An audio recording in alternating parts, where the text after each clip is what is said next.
What is up, team? Killchain here. We are on the PTR getting our first look at some raid testing. We have Gnarlroot on Heroic. It is important to note we were scaled to 449R level. Now, this is actually quite a lot closer to what we're already sort of currently running, around the average of maybe 445, even just mid 40s in some capacity. That's going to be very close to the 449. Not indicative of what people will actually be running by the time they've done maybe some Mythic Plus and the normal raid clear. So yeah, interesting that it seemed pretty simple, but we'll have to see how it goes. Now, the first mechanic we have is these little swirly boys that come out. It's your typical don't stand in the swirly, right? Or dodge the swirlies, right? It does seem to be manipulatable or manipulate something based on where the boss is facing. So obviously he's sort of facing up this way, and that seems to be the north point, and then you've got north, south, east, west, or how the little triangle comes out. This could be relevant in Mythic, where you kind of need to position how this crisscross comes out a bit more rigidly, in which case, cool, you've got a way of doing that. That'll be the tank's job to face them in the right direction. After you've dodged the swirlies, some of these swirlies will turn into these lashes. So you can see here we've got a bunch of lashes, and they're based off where these swirlies were. You'll also notice this beautiful purple frontal cone. It targets a random player. Just don't stand in the frontal, right? Super obvious and pretty basic mechanic in that regard.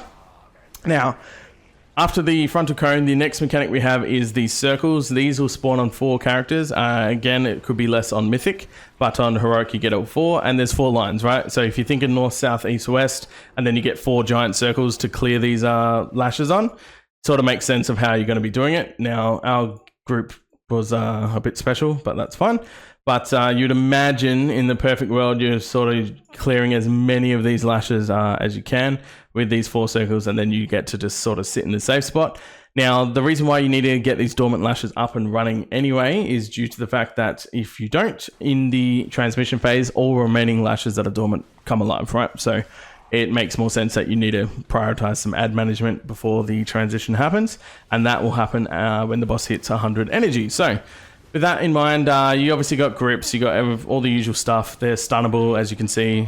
So you're going to see a lot of DKs, for example, could just quite literally use A-Bomb Limb, bring them all in, get a nice Havoc Demon Hunter stun, or just whatever else you want to use, and you can clean them up pretty comfortably from there. So these circles are going to be doing the heavy lifting to make the ad management possible, to just try and make sure you don't have too many lashes overwhelming you guys. And then Fury Warrior, for example, comes in pretty strong here. Obviously, I can just cleave pretty comfortably. Even though our tier set, a lot of us are all still getting used to it, it seems fine. Like, I'm not too worried about the Fury one in that regard, so that's good. Now, when the boss does hit 100 energy, we will have the transmission phase, which will pop up shortly. The boss takes 99% less damage, so it's very much a don't touch the boss phase while it happens. And a couple of things while this is ticking along, you will still have ads to manage, as you can see. But you'll see some roots come out. So these roots will have to be managed, and our little death circle in the middle here. So the walls, or roots in this case, that come out, they are very much like Neltharian's walls. No, you can't walk between them. They're physical change to the environment that will cause you to, be stuck in certain ways. And the way we deal with these roots and break them out of this particular phase is standing in these swirlies. Now, every single swirly needs to be soaked by someone, but you can have multiple people in a swirly to get the debuff that we need to clear the roots. So if there was no one in this swirly, then it'll be considered missed, and then the raid takes raid-wide damage. However, if one person's in there, but you had 7 people in this one, then that's fine. They all get the debuff, and you're using that to help clear these roots. Now, important note with these roots as well is that they're very segmented. This particular route off on my left down here actually goes for miles. It's like 3 segments long, all the way to this outer ring almost. However, some of them have shorter legs, as you can see here. So they are segmented very much like as each branch. So quite literally, as we play the clip, you'll see that each one of these will have to be burnt. When you stand in the swirly, you'll get your debuff that has 5 stacks, and you're using that debuff with 5 stacks to clear these. And most likely on Mythic, you might only get, say, 2 or 3 stacks, or whatever the case may be. So as you can see, 5 stacks on that particular debuff. You've got essentially, what was that, about 8 or 10 seconds or so to run around and clear them. You can see it changes color to that beautiful burning look. And once everyone clears out the roots, the boss ends his transmission, and we get an extra burn phase. So no pun intended by Blizzard there, but the burn phase after we burn the roots, he takes double damage, so 100% increased damage. This is where your unholy DKs, your lust is popped, DPS pots, all that good jazz. You get a good 20 seconds or so to just go ham and do some damage. Now that'll just rinse repeat. So if you can't get him in the first burn phase, each subsequent phase that goes along, the boss does get an extra 10% damage, so it is very much a softened rage. But we had no issue whatsoever with almost actually no, I think we do 2-phase it pretty comfortably. So with that in mind, if you're 2-phasing it, it's not really too much to handle.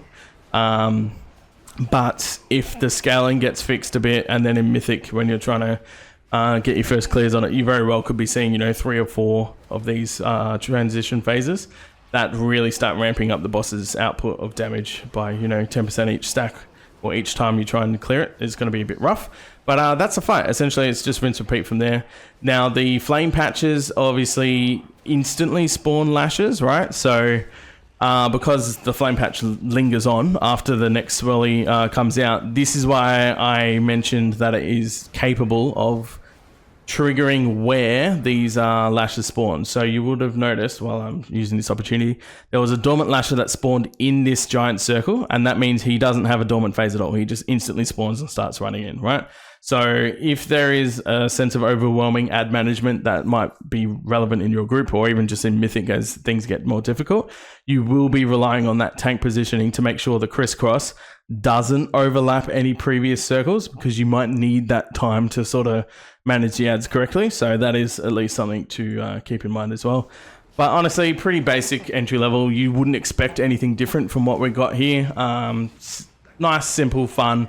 And something that I think goes overstated as well is that this is an opportunity there where as gear gets kind of you're well and truly out gearing the content and everything. It has that fun aspect because you get this burn phase, right? So it's going to be really cool to see the one-shotting, one-phasing it.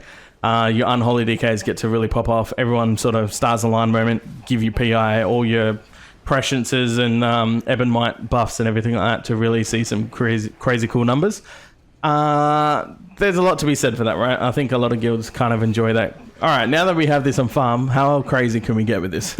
And you get to kind of go ham with it. So I like bosses that have these damage phases and damage moments, so that's going to be pretty good. And as you can see, this gives us a bit more of an idea of how some of these routes are quite far away. As a high mobility melee guy, I can, heroic leap out and make sure I get as many of the routes that I can. And on heroic, having 5 stacks, I can truly imagine that most likely the stacks will be less on Mythic, and things might obviously be a bit more hectic on Mythic. So you could get to a point where, you will notice that maybe you need to quite critically plan on who's going to get what particular routes to make sure everything's covered. But there you go. There's Gnarlroot for heroic. I hope you guys enjoyed, and I'll catch you guys next time. Peace.